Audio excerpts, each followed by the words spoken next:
When I moved from my cozy apartment in Oregon to live with my son Ethan and his wife Brooke in Phoenix, it felt like the right thing. They had just had their first baby, Max, a pink-faced, wide-eyed little miracle, and they were overwhelmed, exhausted, but so full of love. Ethan called me one night, voice shaking from lack of sleep, and asked if I'd come down, help them out for a while, maybe stay longer, be near family again. I said yes without hesitation. I sold my apartment, packed everything that mattered into 3 boxes. The rest I donated or left behind. It was easy in a way. I was moving toward something that felt like a second chance. A new role, a new rhythm. They were so welcoming at first. Brooke made casseroles and smiled wide. Ethan offered to handle the paperwork when it came to co-signing on the mortgage. Just to make things easier, he said. They were renovating the house, and I gave them a good portion of my savings to help, under the soft promise that it would always be my home too. Your family, Brooke said, setting a second plate at dinner. Of course you'll have your own space. The guest room was small but bright. A window that caught the morning light. A soft chair by the wall for rocking Max to sleep. At night, I'd hear him fussing through the baby monitor and go pick him up before they even stirred. Felt good to be needed again. But one night, maybe 3 months in, I got up to get water and walked past the guest room. Their bedroom door was open just a crack. The light was on. Brooke was on the phone. She was whispering. Not angrily. Coldly. Just a few more months, she said. She won't even see it coming. Stop. She didn't see me. She just stood by the dresser, barefoot, calm as still water, and said again. She's so easy. Honestly, it's like she wants to believe everything. Backed away slowly. Heart pounding in my ears. I didn't sleep that night. I lay in bed, wondering what she meant. What exactly was coming. And why her voice sounded like ice. Didn't happen all at once. That's how people miss it, I think, the slow erasure. The tiny humiliations. The soft, constant carving away of dignity until you don't recognize your reflection anymore. At first, I convinced myself I was imagining it. Brooke stopped saying thank you when I made dinner. She used to smile when she passed me the baby. Now she handed him over like she was clocking out of a shift. When I folded the laundry one afternoon, she refolded it after I left the room. I told myself it didn't matter. People are particular. It's not personal. But the pattern grew. She started locking her wine cabinet. It used to be open. She'd offer me a glass after dinner, even pour it for me. One day I went to grab a bottle to cook with and found a small padlock on the handle. Oh, she said with a laugh. Max is getting older. We're just being cautious. Max was 1. Then Ethan stopped asking how I was feeling. He used to check in during his coffee break. How's the knee? You sleeping okay, Mom? Those questions stopped after I mentioned the heat in the guest room. He nodded, mumbled something about busy season, and didn't bring it up again. When I offered to decorate Max's nursery with a handmade mobile, the same kind I'd sewn for Ethan as a baby, Brooke looked at me with a tight smile and said, He's our child, Diane. Maybe let us make some decisions. That one landed like a slap. I was the one changing diapers, rocking him to sleep, preparing his bottles when she was out with friends or at yoga. I made every meal, did every load of laundry, even started organizing their garage. But that moment made something clear. I wasn't part of the parenting. I was staff. Then one morning, Max was on the floor with his blocks and said, completely unprompted, Mommy said you're staying here, 'cause you don't have anywhere else to go. Froze. He went back to building towers, unaware that those 12 words had cracked something in me. I didn't say anything for a long time. Just sat on the rug beside him, listening to my own breath. That evening I asked Ethan about it. He shrugged. Well, you sold your apartment, right? And it's not like you have a mortgage. No, I said slowly. I gave you the money from that sale. For the house. Renovations. Yeah, he replied. And we really appreciated it. That was all. No acknowledgement. No warmth. No mention of co-ownership. Just appreciation, past tense. After that, I noticed how Brooke watched me. Not with kindness, with calculation. When I cooked, she tasted and added salt without a word. When I tried to fix the loose doorknob in the hallway, she said, "Maybe don't strain yourself." When I asked if I could move a chair to make the guest room more comfortable, she told me, "That's Ethan's grandmother's chair. Please don't rearrange things." One morning I found her in the garage with my sewing machine. It had been moved to a high shelf. "I just needed the table space," she said. I didn't ask her to put it back. I didn't ask for much anymore. The worst was the subtle exclusion. Family dinners became just us nights. Brooke's friends came over for brunch, and I wasn't invited to join. I would hear laughter from the backyard and pretend I was busy reorganizing the linen closet. Then came the first financial warning. I tried to order a new pair of compression socks, a small indulgence, but my card was declined. I logged into my bank account and saw unfamiliar charges. Online furniture orders, spa services, baby gear we never received. I brought it up to Ethan gently. He looked tired, distracted. "Brooke's been handling the accounts. She mentioned something about consolidating. I'll ask her." He never did. 2 weeks later, Brooke handed me a prepaid debit card. "Just easier this way," she said. "We'll put a little on here each month so you don't have to worry about logging in and all that. Less stress for you." Said thank you. Then went into the bathroom, locked the door, and stared at myself in the mirror for 10 minutes. I still looked like me. But I didn't feel like her. They started calling the guest room Grandma's room in front of company, with a tone that made it sound like a hospice suite. "You know how it is," Brooke would say, "having an extra body in the house."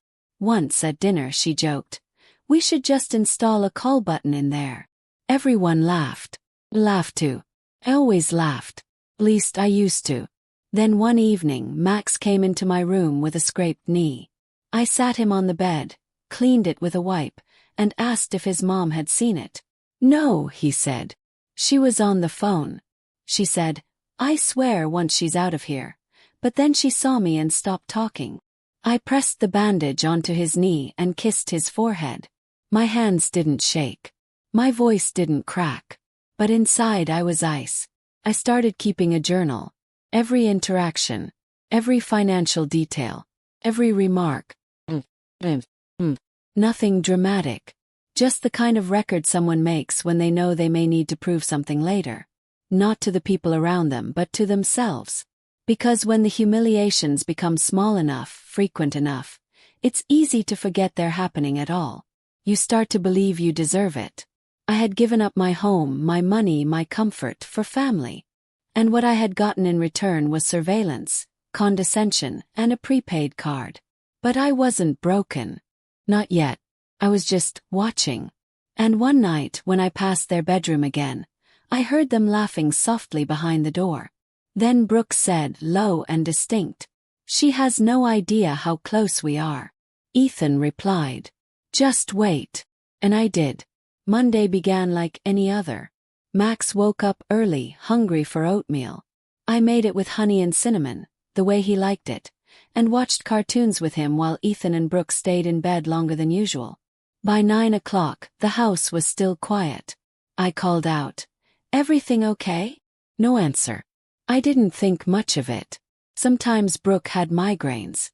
Ethan worked late on Sundays. I loaded the dishwasher, folded a basket of laundry, then went to knock on their bedroom door. It was ajar. Inside, emptiness. No sheets on the bed. Closet doors open. Drawers half pulled. I blinked once, then again. Something was wrong. I walked through the house slowly. The bathroom cabinet was missing most of its contents. The garage door was wide open. My sewing machine gone. I walked to the kitchen, and that's when I saw it. A white envelope on the table, propped against the fruit bowl. My name in Ethan's handwriting, Mom. Inside, one sheet of printer paper. Brooke and I need a fresh start. We've taken what we need to build our life. Please don't try to find us. This is for the best. Take care of Max, Ethan. I stood frozen. I reread it. Then again. My hands began to tremble. My first thought was of Max. Was he safe? I rushed to the living room. He was still there on the rug, building a tower of Legos. He looked up, smiled. "Grandma, look what I made." They'd left him. They took the car, the money, the house keys, my phone charger, but not their son. I went to the office where Ethan kept his files. The drawer was open. My birth certificate, social security card gone. My name had been scratched off the file labeled house deed. I opened my laptop. Tried to log into my bank account. Access denied. Called the bank. The voice on the other end was polite, but firm. We were informed by the joint account holder that the account was closed due to identity theft. A new account was created under their name. What date was that? Friday morning. My heart sank. That was the same day I'd seen Brooke slip out with a folder in her hand. She'd said she was taking Max to the park. Instead, she'd taken everything. I checked my retirement account. Zero balance. My savings for Max's future. I called the Subaru dealership just to check. Yes, the car had been sold. Yes, the title had been transferred. Yes, ma'am, the name on the title was legally changed with your signature on file. Only, it wasn't my signature. Then the school called. Max was supposed to start a preschool program that week. I answered the phone expecting routine paperwork questions. But the woman on the line sounded confused. "We've been trying to reach Brooke or Ethan. Max's enrollment is incomplete. No emergency contacts, no tuition payment, no pickup schedule." "I'll come by this afternoon," I said. She hesitated. "Are you his guardian now?" Pause. "Yes," I said. "I am." That night, Max asked me when Mommy and Daddy were coming back. I told him they were on a trip. That they needed time. He nodded and crawled into bed with me. He didn't cry. Not that night. Did though. In the bathroom where he couldn't hear me. Not because they'd left.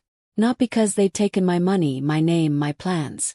But because they'd left behind a child who didn't deserve to be abandoned. And they'd done it with the ease of people who no longer saw me as human. The next day I went to the police. I brought the letter, the bank printouts, the title transfer notice, my empty account summaries. They took notes, logged the complaint, said they'd be in touch. "Family fraud cases are tricky," one officer said. "But we'll do what we can." I left the station with nothing but a case number and a stack of papers. I didn't call anyone. Not yet. I made Max pancakes. We watched his favorite movie. I tucked him into bed and stayed beside him until he fell asleep.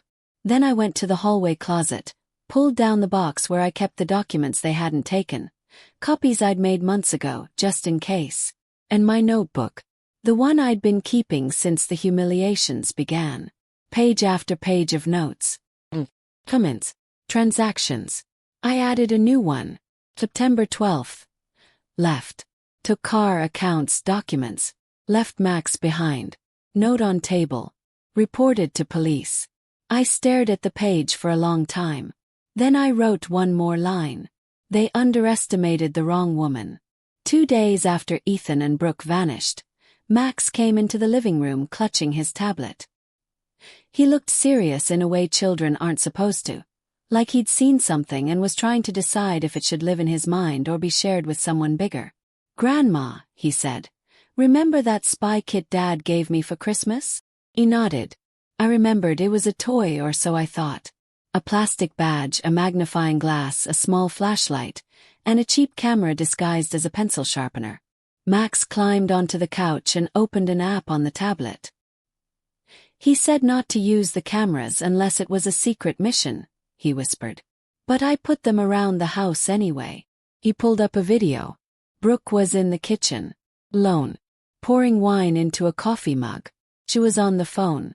And once the accounts are locked, she's got nothing left. Just a mattress and a toddler. "We'll be in Tahoe by Wednesday." She laughed. Max swiped to the next file. Ethan, sitting on the edge of the bed, whispering. "She keeps thinking we're doing all this because she's family. It's unreal." Brooke's voice off screen. "She is family. Just not the kind you keep around after she's emptied her bank account." Another file. She thinks we're actually going to take care of her when she gets sick. She's just a wallet with a heartbeat. That one hit like a blow.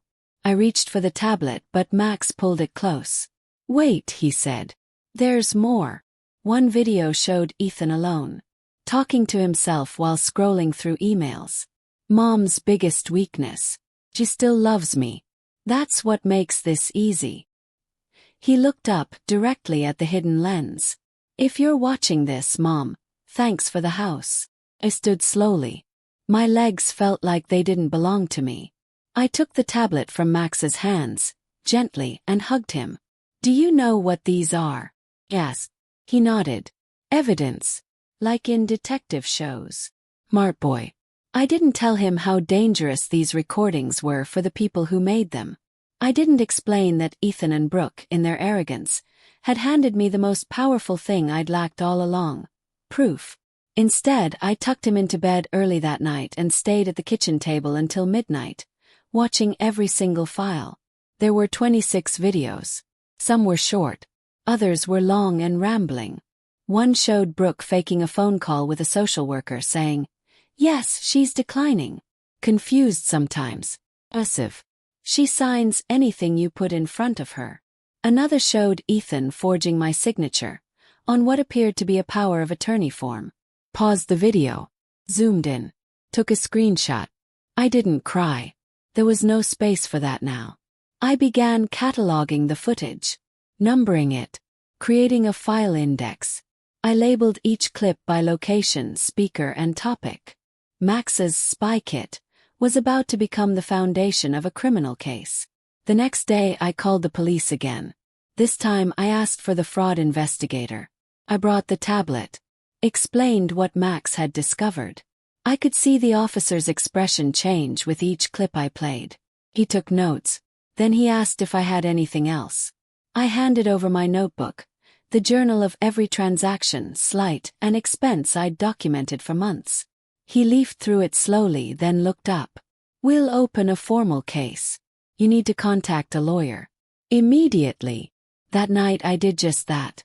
Cody Reynolds, estate and elder abuse attorney, recommended by a neighbor from my old apartment in Oregon. He called me back within the hour. I told him everything. He asked me one question after I'd finished. "Are you ready to go to war?"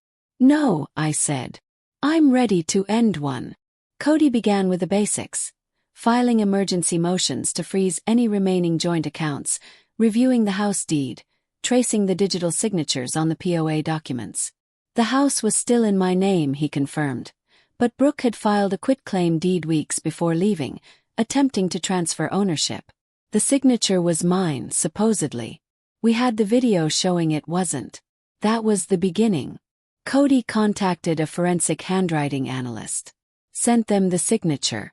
They confirmed it was a forgery. Then he subpoenaed the mortgage company, the bank, and the brokerage where my retirement account had been housed. What came back was worse than I expected. Brooke had used a falsified notary seal to grant Ethan administrative control over my accounts. She filed for a new debit card in my name, sent to a P.O. box they'd rented under an alias. Most of the withdrawals were ATM cash pulls, hard to trace. But we had locations. Cody tracked them to a cluster of small towns outside Las Vegas. Hotel. Resort. Spa. They were spending my future one-room service receipt at a time. Then came the background check. Brooke wasn't Brooke. Her legal name was Samantha Quinn. 3 former last names. 2 bankruptcies. And, most damning, 2 sealed investigations involving financial abuse of spouses and elderly family members. Cody leaned across the table in our first in-person meeting and said, "She's done this before." He nodded. "She won't do it again." He built the case like an architect, brick by brick. With each fraudulent document, each recorded insult, each forged form, he added to the structure. And I began to feel something I hadn't felt since before I moved in with Ethan. Steady. Not safe yet. Not peaceful. But rooted. Cody filed an injunction to prevent Ethan or Brooke or Samantha from liquidating any further assets. He opened a fraud claim with the Department of Justice. He initiated proceedings to re-establish my full legal control over the house. The videos from Max became central evidence. And still I never raised my voice. Never posted a word online. Never called family members to plead my case. Because I didn't need to explain anymore. The evidence would speak. And Ethan, wherever he was, wouldn't see it coming. Just like he'd said. She won't even see it coming. He was wrong. I'd seen it.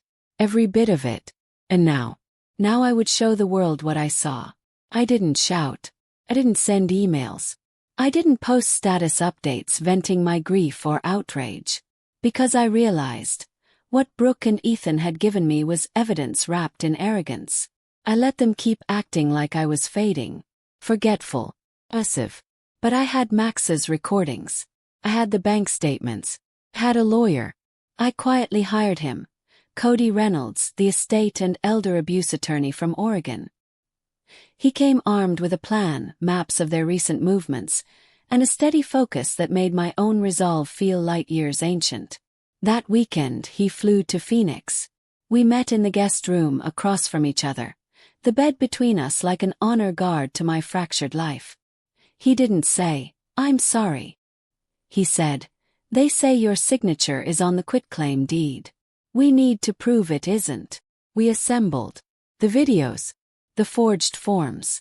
We cataloged them, date, content, file name.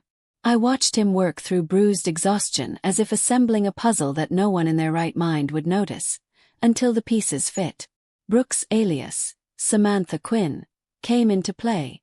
So did the forgeries, the stolen documents, the quitclaim paperwork, each forged signature under scrutiny. He had handwriting experts lined up, investigators ready to follow cash trails, and bailiffs. He said, "By month's end the money stops. The house stays. You'll have control again." That night I slept. The air was cooler. The morning after, I called Max's school to follow up. His teacher said, "Yes, we spoke with your son's grandmother. You'll need to fill out new forms." I gave her the documents over email. I watched how smoothly it moved with someone strong behind it. Brooke and Ethan didn't know, but proxies visited the house. Agents served paperwork. First nothing happened. Then the phone did. A message from a blocked number. "You think hiding behind laws will save you? We're faster." I didn't reply. Instead, I printed the message and added it to my folder. Threats, October 5th, 9:12 a.m. Cody filed for a restraining order. She showed up that evening, unannounced, at the front door. She wore the same pearls she always wore. Smiled overly wide. "Let's talk," she said. The officer told her she couldn't come inside. She scoffed and left. All captured on the camera Cody had arranged. That same night I told him, "We'll need protection for a while." He nodded. Within days, Corey had alerted the bank, submitted notarized affidavits, and frozen the quitclaim deed. When the bank reversed the transfers, I watched the balance climb. Felt like the tape finally reeled back. Next, a family digital group message popped up. Cousins, friends, distant aunts. Brooke had started sending hers. "Please pray for our family. Mom's being difficult, confused. We just want what's best." I didn't reply. I printed them all. When they escalated into private messages that asked if I was okay, I crafted a simple answer. "I'm fine, thank you." I didn't explain. I didn't defend. Because I didn't have to. The law would speak. Every morning now, I wake early and make myself a cup of tea. I sit on the edge of the bed and think of how still I've become. No longer the toy they could stash behind closed doors. No longer a sounding board for their secret plans. That night, Cody came to visit. Not in a suit, but with takeout and a smile. He smelled like mustard and success. I asked how many motions he'd filed. "Enough," he said. "Rest, Diane. We got it." When he wrote the injunction into the record, the judge noted our evidence was overwhelming. They couldn't escape. Cody patted my shoulder. "We got it," he repeated. The next morning I told Max we were going to the park. He picked his favorite floppy hat. When we walked out the door, the air felt lighter. I wasn't done yet. I was just beginning. The silence didn't last. 3 days after the court froze Ethan and Brooks, no Samantha's, access to the accounts, the first message arrived. Not from Ethan. From someone I hadn't spoken to in years. Ethan's second cousin, Clara. Hey Diane, I don't know what's going on, but I heard Ethan and Brooke are really going through it. You okay? I didn't answer. 3 hours later, another message. This one from Ethan's old youth pastor. I know family stuff can be complicated, but forgiveness is powerful. If you want to talk, I'm here. By that night, my phone had 12 unread messages. Clara again. My niece. A man I didn't even recognize, but who said he was a friend of the family. All of them carrying the same tone. Gentle pity wrapped in quiet accusation. As if I'd become an aggressor in my own story. I didn't answer any of them. Instead, I printed each message and filed them under a new tab in my folder. Manipulations. Cody called the next morning. They've started. This is classic pressure. They're hoping guilt will do what fraud couldn't. That day I got a letter in the mail. No return address, but I recognized the handwriting immediately. Ethan's. The envelope was thick. Inside was 5 pages. All written in looping, self-justifying cursive. You were never there for me growing up. You cared more about Dad than me. You let me down when I needed you. Followed by. This wasn't theft, it was repayment. You owed me this. You still do. I read it twice. Not because I believed any of it. But because I needed to see, in his own words, what I had always feared was buried in him.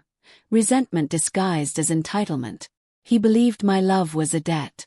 That kindness was a loan. That sacrifice should come with compound interest. I placed the letter in its own folder. Delusions.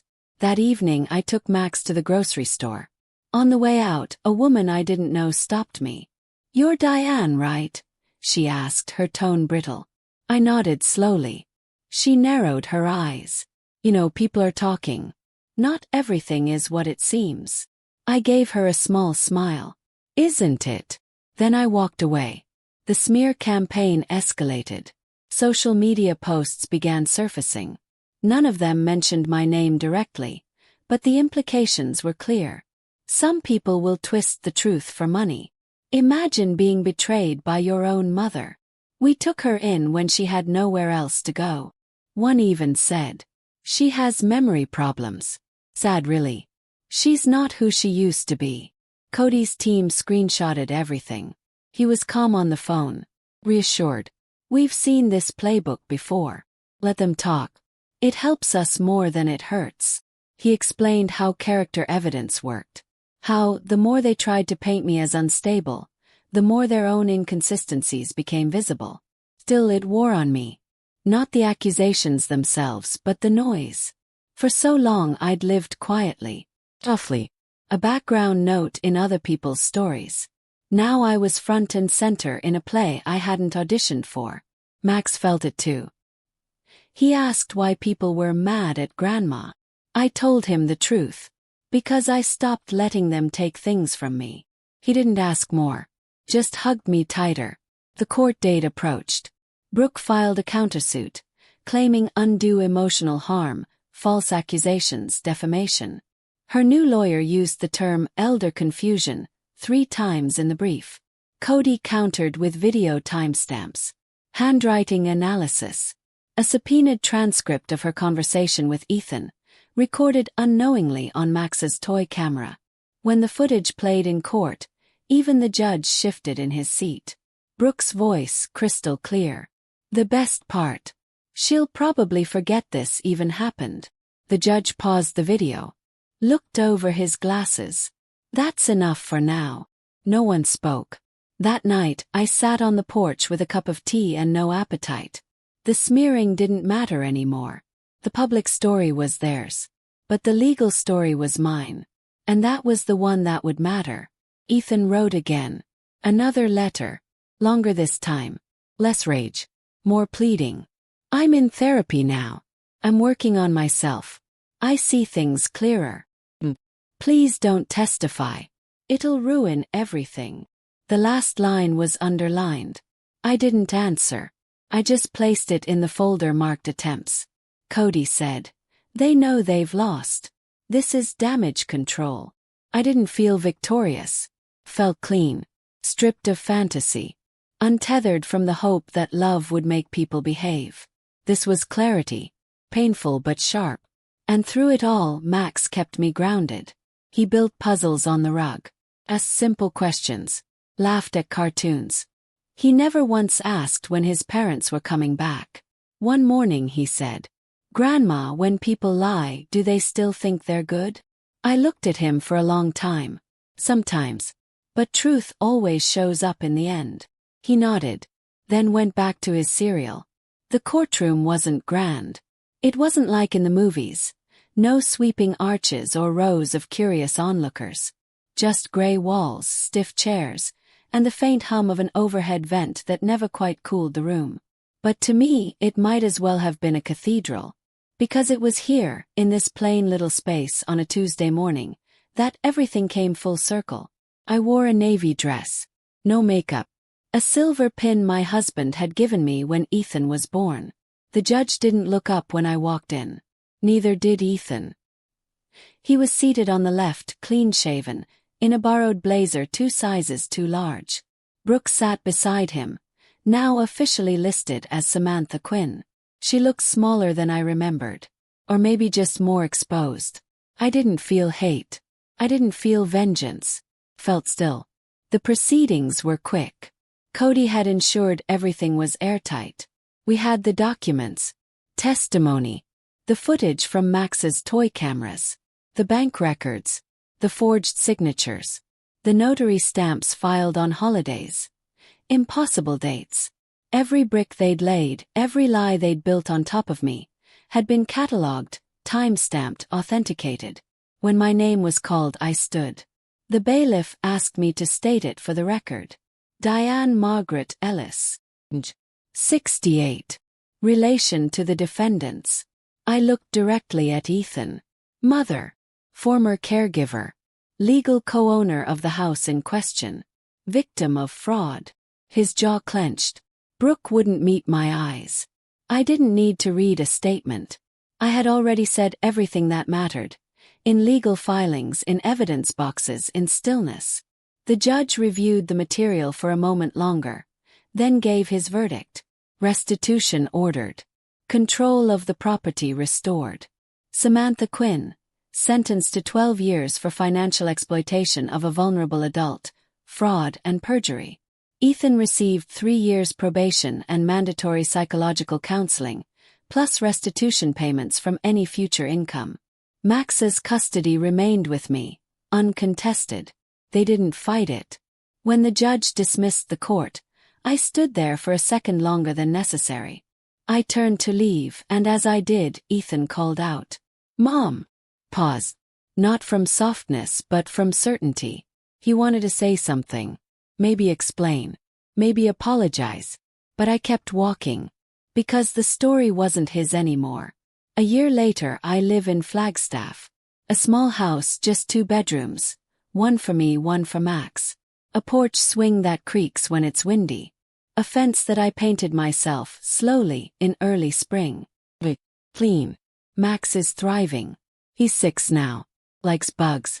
Tells jokes that don't make sense and laughs before the punchline. He knows what happened. Not all of it, but enough. He knows his parents left. That grandma kept him safe. That sometimes people don't tell the truth, even if they're supposed to love you. Sometimes he asks questions. I answer the best I can. Once while drawing he said, "Dad said you weren't strong." I looked at him. "And what do you think?" He shrugged. "You didn't leave. They did." And that was enough. Ethan writes once a month. Long rambling letters. They come through Cody's office now, filtered, scanned. Most start with apologies. Some drift into blame. Others end with hopeful lines. Maybe someday we can rebuild. Max deserves 2 parents. You know I didn't mean for it to go that far. I read them all. I replied to some. Short answers. Careful tone. No promises. He says he's in therapy. That he's changed. That prison woke him up. Maybe. But growth is not the same as return. I don't owe anyone reconciliation. I already gave everything that could be given. Now what's left belongs to me. I have a small garden now. Tomatoes, lavender, thyme. Every Saturday, Max and I walk to the farmer's market. He carries a little canvas bag, waves to the vendors, and always picks a pastry from the same stall. There's a woman there, Beth, who runs the honey stand. She lost her sister to a similar scheme. Said the betrayal took years to surface. We talk sometimes under the sun, surrounded by jars of amber. There are more of us than you'd think. Women who stayed too long, who gave too much, who loved people who saw that love as weakness. But we're not broken. We're simply quiet. Until we're not. One morning Max asked me if I was happy. Said yes. He thought for a moment, then asked, "Even with everything that happened?" I looked out the window, where the early light touched the rim of the mountains. Especially because of everything that happened. It took everything, the betrayal, the loss, the silence, the fire, to get me here. And here is good. Quiet. I no longer wake up anxious. I no longer walk on eggshells. I don't calculate what I owe, or wonder if I've done enough. 'Cause I have. I was a mother, wife, provider, protector. Now I am a woman with a quiet house, a healthy child, and a name no one can sign away. Not again. Not ever.